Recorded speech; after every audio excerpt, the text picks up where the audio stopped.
प्यारे विद्यार्थियों, आप सभी को मेरा नमस्कार।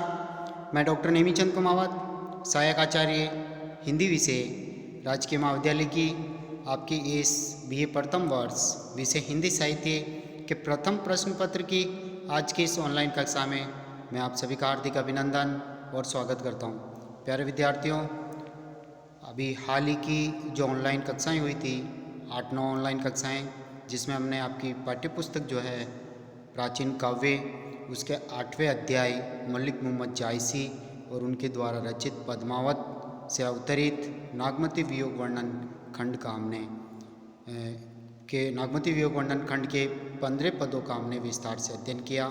उसकी विषय वस्तु और नागमती के वियोग वर्णन की मार्मिक वियोग वर्णन की विविध अवस्थाओं, विविध दशाओं पर विस्तार से चर्चा की।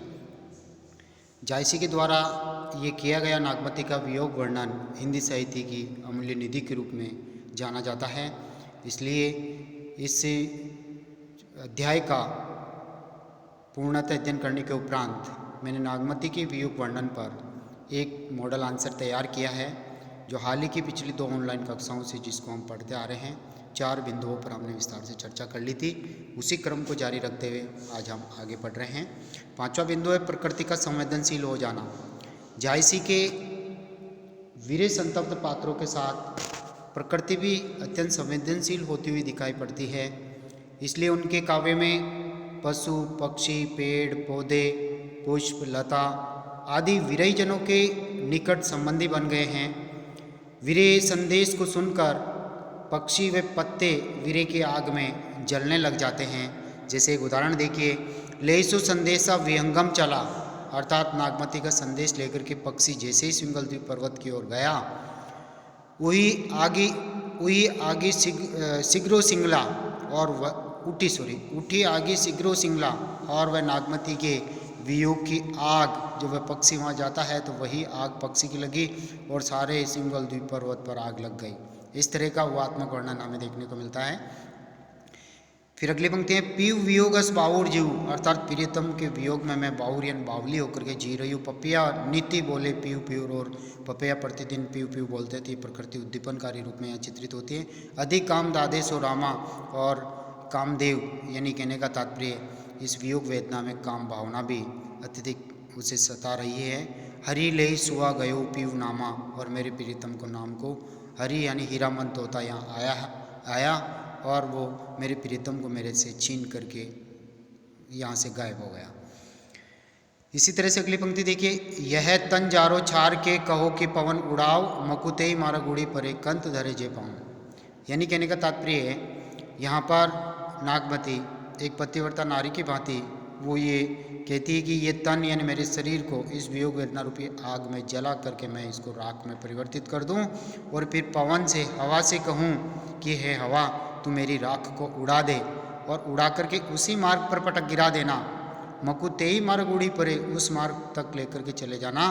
कंत धरे जे पाँव, यानी जहाँ मेरे प्रियतम ने कदम रखे हैं उन कदमों पर मेरी राख को बिखेर देना, गिरा देना, ताकि मेरा ये इस जीवन में मेरे प्रियतम की संगिनी बनना, उनकी प्रेयसी बनना, उनकी पत्नी बनने का जीवन मेरा सार्थक हो जाए। तो ये एक भारतीय नारी का एक आदर्श रूप, आदर्श चरित्र यहाँ उभरता है। पक्षी सिंगल द्वीप जाकर राजा रतन सेन को संदेश देता है। हिया फटा वह जबई कुकी, अर्थात वह पक्षी के माध्यम से ये संदेश है कि जब भी वह कुकी यानी जो वह रोती है तो ऐसा लगता है कि उसका हृदय फटा जा रहा है अत्यधिक वियोग वेदना के कारण, दुख और कष्ट करुणा के कारण। परे आंसू सबा सोई हो लूकी, और उसके लगातार अश्रु प्रवाहित हो रही है।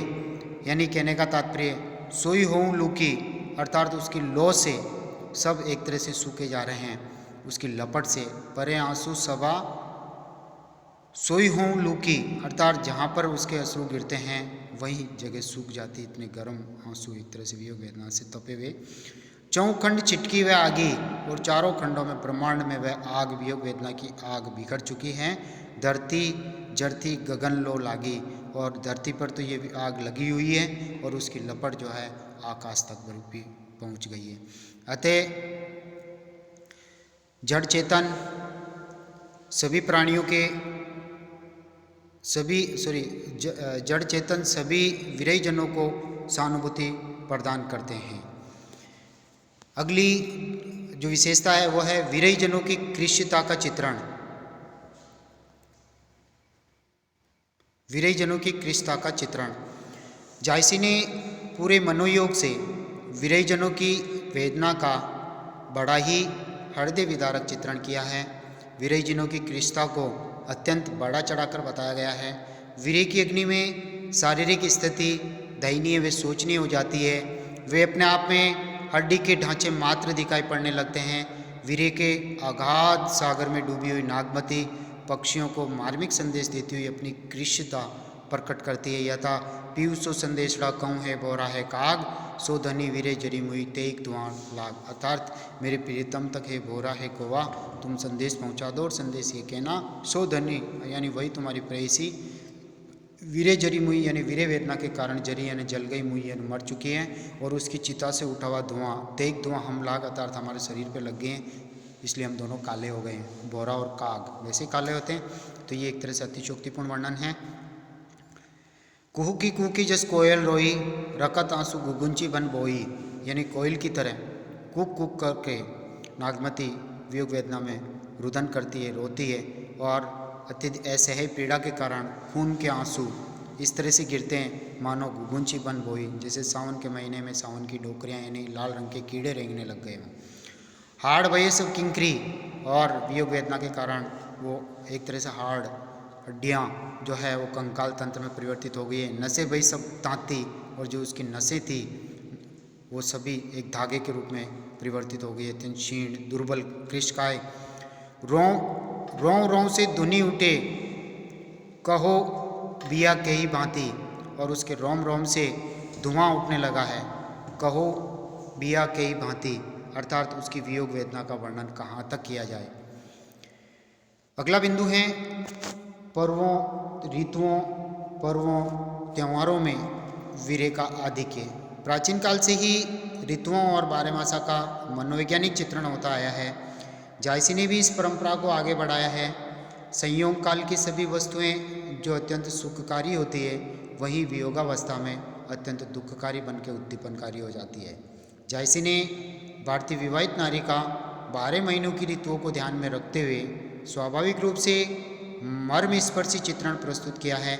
देखिए, अबू निष्ठुर आओ यही बारा, हे निर्दयी निष्ठुर प्रियतम, इस अवसर पर तो आप आ जाइए। परब देवारी हुई संसारा, पूरे संसार में दीपावली का पर्व बड़े हर्षोल्लास के साथ मनाया जा रहा है, इस अवसर पे तो आप घर पे आ जाइए। सखी झुमक गावी अंग मोरी, सारी सखियाँ जो है झूम झूम करके अंग मरोड़ करके दीपावली के गीत गा रही है, लक्ष्मी पूजन के गीत गा रही है। हो जुरावे बिछोरी मोरी जोरी, और मैं तो वियोग वेदना में झुलस रही हूँ क्योंकि मेरी जोड़ी तो बिछड़ चुकी है, मेरे प्रियतम मेरे साथ नहीं है। अगली विशेषता है वीर्य वर्णन में सात्विकता का प्राधान्य। जायसी का वीर्य वर्णन सात्विकता लिए हुए हैं, भोग विलास की प्रधानता नहीं है इसमें। सात्विकता के कारण नागमती का वियोग वर्णन विश्व की अमूल्य निधि बन गया है। नागमती के हृदय में गर्व नहीं है, विश्व के प्रति आसक्ति नहीं है। नागमती का वियोग वर्णन आग में तपाए हुए कुंदन सा निखर गया है। जैसे लिखा है कवि जायसी ने, मकुते ही मारा गुड़ी पर एक कंत धरे जे पाऊँ, अर्थात हे हवा, मुझे मेरी राख को उसी मार्ग पर तो गिरा देना जिस मार्ग से मेरे प्रीतम सिंगल द्वीप पर्वत की ओर गए थे, ताकि एक भारतीय नारी का जीवन सार्थक हो जाए। मोही भोग सो काज न बारी, अर्थात मुझे भोग विलास से कोई काम नहीं है। सोहे दीटी की चाहन हारी, अर्थात बस एक ही सौगंध है कि इस दृष्टि को, इस नेत्रों को केवल दर्शन की प्यास से दर्शन नहीं होने के कारण बस मैं हार मान रही हूँ। चकई निशु बिसुरे दिन मिला, हाँ दिन राति विरे को किला। यहाँ नागमती कह रही है कि चकवा पक्षी और चकवी पक्षी दोनों की जो जोड़ी है वो रात्रि में तो बिछुड़ते हैं और दिन में इनका मिलन होता है। तो चकई निशी यानी रात्रि में बिछुड़ना, दिन मिला दिन में मिलन होता है। हाँ दिन राति विरे कोकिला, मैं तो रात और दिन कोयल की भांति कूकती ही रहती हूँ। नागमती चित्तूर पंथ हेरा, पीऊ जो गए पुनि कीन ने फेरा। नागमती चित्तौड़ से आने वाले इस मार्ग की ओर टकटकी लगा करके देखती है, पलके तक नहीं झपकाती है, आंखें विस्फारित करके देखती है। कि जो प्रियतम इस मार्ग से गए थे आज तक पुनः लौट करके नहीं आए हैं। प्यारे विद्यार्थियों, अगली जो विशेषता है, 9वीं विशेषता, वह है विरही उच्च पात्रों की सामान्य स्थिति का चित्रण। जायसी की विरही वर्णन की सबसे बड़ी विशेषता ये उभरती है कि उच्च स्थिति वाले पात्र भी एक साधारण पुरुष या स्त्री की तरह पीड़ा सहन करते हुए दिखाए गए हैं। वर्षा ऋतु के आते ही नागमती सामान्य जन की तरह सोचने लगती है कि प्रियतम के बिना उसके घर का छान छप्पर कौन छवाएगा, और वह वियोग वेदना में अपने प्रियतम को पुकार लगाती है। तपे आगी अब जेठ आषाढ़ी, अर्थात सूर्य तेज गर्मी में, यानी एक तरह से आषाढ़ के महीने की गर्मी, जेठ के महीने की गर्मी, तो इतनी आग में आग बरस रही, एक तरह से आकाश से अंगारे बरस रहे, इतनी जेठ और आषाढ़ की गर्मी। मोई पीऊ बिनु छाजती भई गाढ़ी, अर्थात कहने का तात्पर्य मेरे प्रियतम के बिना मेरी जो छान छप्पर है वो बिखर गई है, उसको कौन छवाएगा। मेरो कहाँ ठाठ नव साजा, अर्थात ठाठ यानी स्थान, अर्थात मेरा ये जो रहने का स्थान है इसे नए रूप में कौन सुसज्जित करेगा। तुम बिनु कंत ने छाजनी छाजा, हे प्रियतम, हे कंत, कंतियन स्वामी, आपके बिना मेरी इस छान छप्पर को कौन छुआएगा, उसे बहुत चिंता होती है। यानी यहाँ विरही जनों की एक सामान्य स्थिति है, अपने जीवन में भी चिंता होना, कैसे रहन सहन होगा उसकी भी वो चिंता हो रही है उसे। 10वां बिंदु है विरही जनों की भारतीय पद्धति। जायसी ने भारतीय रीति रिवाज में पली पोसी एक पतिपरायण नारी का सात्विक चित्रण किया है। भारतीय नारी के लिए अपना पति ही सब कुछ होता है। भारतीय नारी की एक निष्ठा और पवित्रता को जायसी ने विशेष महत्व दिया है। जैसे उदाहरण देखिए, किमी के बेटो तुम कंत, ना मोई पाँव ना पंख, यानी वो अपनी असमर्थता व्यक्त करती है कि हे प्रियतम, आप तो नहीं आए, लेकिन मैं कैसे आपके पास चल कर के आपसे मिलूं, क्योंकि नहीं तो मेरे पाँव हैं चलने लायक और नहीं मेरे पंख हैं कि मैं उड़ कर के भी आ जाऊं। कार्तिक शरद चंद उजियारी, जग शीतल हो विरह जारी, और कार्तिक के महीने में शरद ऋतु की चंद्रमा की चांदनी इस तरह से फैली हुई कि मानो चारों ओर उजाला ही उजाला हो। लेकिन नागमती कहती कि मेरे जीवन में तो घना अंधकार है। जग शीतल, भले चंद्रमा की चांदनी से संसार शीतल हैं, लेकिन मैं तो वियोग वेदना से जली जा रही हूँ।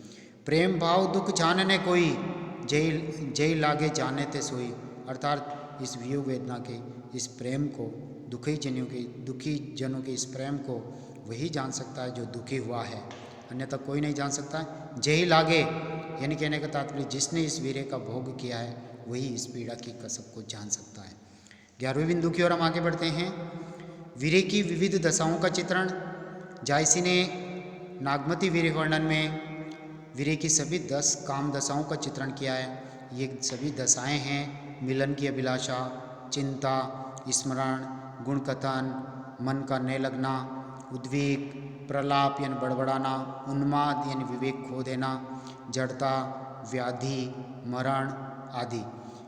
यही कारण है कि इनका वियोग वर्णन हिंदी साहित्य का ही नहीं बल्कि विश्व साहित्य की एक अमूल्य निधि बन गया है। अगले बिंदु की ओर हम बढ़ते हैं। अगला बिंदु है वीर्य वर्णन की फारसी पद्धति का चित्रण। जायसी पर फारसी शैली का बहुत अधिक प्रभाव पड़ा है। अतिशयोक्ति के साथ बड़ा चढ़ाकर अस्वाभाविक वर्णन करना विदेशी प्रभाव ही कहा जाएगा, जिसमें वास्तविक सत्य का अंश नहीं होता है। जायसी ने वियोग की अग्नि में सूर्य, चंद्रमा को भी जला हुआ बताया गया है। वियोग में खून के आंसू पड़ना, पक्षियों के पंख जलना आदि के वर्णन पर फारसी प्रभाव ही है, जबकि वास्तव में ऐसा नहीं होता है और इस शैली को ऊहात्मक वर्णन शैली भी कहा जाता है। जैसे उदाहरण रूप में देखिए, वीरे सरगनई बुंजेसी मांसू, यानी कहने का तात्पर्य ये वियोग वेदना की आग एक तरह से सिर से लेकर के पांवों तक मानव शरीर को भून रही है, चने की तरह जैसे मांस भुन जाता है, सूख जाता है। डरी डरी परई रक्त के आंटों, और वियोग वेदना की आग के कारण टपक टपक करके खून के आंसू चारों ओर बिखर रहे हैं। जय पंखी के नियर होई कह वीरे की बात, अर्थात नागमती जिस पंखी यानी पक्षी के पास में जाकर के अपनी वियोग वेदना की बात कहती है, सोई पंखी जरी जाए और वही पक्षी जलने लग जाता है। तरीवर होई निपात, यानी पेड़ वह पक्षी जिस पेड़ों पर जाके बैठता है उस पेड़ के पत्ते भी जल जाते हैं, क्योंकि पक्षी के पंखों में आग लगी हुई थी और उस पंख से पेड़ के पत्तों में आग लगती और वो पेड़ भी पत्तों रहित हो जाता है। धनी वीरे जरी मुई तेग दुआ हम लाग, अर्थात इस प्रेयसी के वियोग वेदना की आग में जलना, मरना और उसकी चिता से उठे हुए धुएं से कोवे और भ्रमर का काला हो जाना, ये भी हुआत्मक वर्णन में आ रहा है। इसी तरह से नागमती की वियोग वर्णन के वियोग वेदना की आग से सूरज जरा, सूर्य को भी जला हुआ बता दिया गया जो तो आग का गोला होता है। चांद जरी आधा और चंद्रमा को भी अध जला बता दिया, आधा जल चुका है। तो प्यारे विद्यार्थियों, अब हम निष्कर्ष की ओर आगे बढ़ते हैं। उपर्युक्त विवेचन के आधार पर यह स्पष्ट हो जाता है कि जायसी ने पद्मावत नामक इस महाकाव्य में, इस प्रबंधात्मक कृति में जो दोवा चौपाई शैली और अवधि भाषा में, लौकिक अवधि भाषा में ये रचित हैं, जिस लौकिक प्रेम का इसमें चित्रण हुआ है उसके अंतर्गत वीर्य व्यथा का सुंदर समावेश हुआ है। नागमती का वीर्य वर्णन कहीं कहीं अपनी हद पार कर जाता है, यानी अतिशयोक्तिपूर्ण और ऊहात्मक बन गया है, फिर भी अत्यंत मार्मिक तथा पाठक को द्रवित कर देने वाला है। वीर्य वर्णन में वेदना, पीड़ा, कसक, टीस आदि का आधिक्य है। वीर्य में सारी प्रकृति अत्यंत संवेदनशील हो उठी है। जायसी का प्रत्येक शब्द हृदय को द्रवीभूत करने में सक्षम है। नागमती के वीर्य से जड़ चेतन सभी प्रभावित हैं। इसी को लक्षित करते हुए डॉक्टर कमल कुलश्रेष्ठ जी ने लिखा है कि वीर्य व्यथा अपनी सारी मधुरता, सारी मिठास, प्रणय, अपने स्थायित्व तथा नारी अपनी भावुकता के साथ इन शब्दों में साकार होकर बोल रही है। अतः स्पष्ट है कि जायसी जैसा वीर्य का मार्मिक वर्णन अन्यत्र मिलना दुर्लभ है। आचार्य रामचंद्र शुक्ल जी का ये कथन पूर्णतया यहाँ चरितार्थ होता है और एकदम सार्थक है। इस प्रकार नागमती का वीर्य वर्णन हिंदी साहित्य का अमूल्य रत्न है। शुक्ल जी का जो ये कथन था वो ये है कि नागमती का वियोग वर्णन हिंदी साहित्य की अमूल्य निधि है, जिस पर ये हमारा मॉडल आंसर केंद्रित है। ये कथन आचार्य रामचंद्र शुक्ल जी का है, जो इस मॉडल आंसर में पूरी तरह से नागमती के वियोग वर्णन के संदर्भ में चरितार्थ होता है, पूर्णतया सार्थक है। तो इस प्रकार नागमती का वियोग वर्णन हिंदी साहित्य का अमूल्य एक रत्न है, जो व्यापक रूप से जगमगाता रहेगा और सहृदय को निरंतर रसानुभूति कराता रहेगा। अतः सहज भाव से यह कहना उपयुक्त होगा कि जायसी को वीर्य वर्णन में अपूर्व सफलता मिली है। प्यारे विद्यार्थियों, आज की इस ऑनलाइन कक्षा के साथ ही आपकी पुस्तक का यह 8वां अध्याय मलिक मोहम्मद जायसी, उनकी जो कविता है यहाँ पर ढोला मारू, ये नागमती का वियोग वर्णन, जिससे संबंधित 15 पदों का हमने पिछली 7-8 ऑनलाइन कक्षाओं में अध्ययन किया और एक मॉडल आंसर मैंने नागमती के वियोग वर्णन पर तैयार किया है, जिसको हमने इन 3 ऑनलाइन कक्षाओं में पढ़ा है। तो इन कुल 11 ऑनलाइन कक्षाओं में आपका यह 8वां चैप्टर पूर्ण हुआ है। आगामी जो चैप्टर होगा आपका वो 9वां चैप्टर होगा, उसे हम अगली ऑनलाइन कक्षा में पढ़ेंगे। तब तक के लिए आपको धन्यवाद। प्यारे विद्यार्थियों, जो विद्यार्थी अभी तक भी व्हाट्सएप ग्रुप से जुड़े हुए नहीं हैं वो अपने नंबर सेंड करें मुझे, ताकि मैं व्हाट्सएप ग्रुप से जोड़ सकूं। और ये जो यूट्यूब चैनल पर जो ये वीडियो हम अपलोड कर रहे हैं उनका लिंक भी हम आपके व्हाट्सएप ग्रुप में शेयर कर रहे हैं, आप वहाँ से भी ओपन करके इनको अपनी ऑनलाइन पढ़ाई कर सकते हैं। साथ ही आप जब भी पहली बार इन वीडियोज़ को देख रहे हैं और जिन विद्यार्थियों ने अभी तक भी इस चैनल को लाइक और सब्सक्राइब नहीं किया है तो प्लीज़ वो सब्सक्राइब कर दें, क्योंकि सब्सक्राइब करने पर ही महाविद्यालय में आपकी ऑनलाइन उपस्थिति सुनिश्चित हो सकेगी। इसलिए लाइक और सब्सक्राइब इस चैनल को आप ज़रूर करें। प्यारे विद्यार्थियों, बहुत बहुत धन्यवाद। जय हिंद, जय भारत।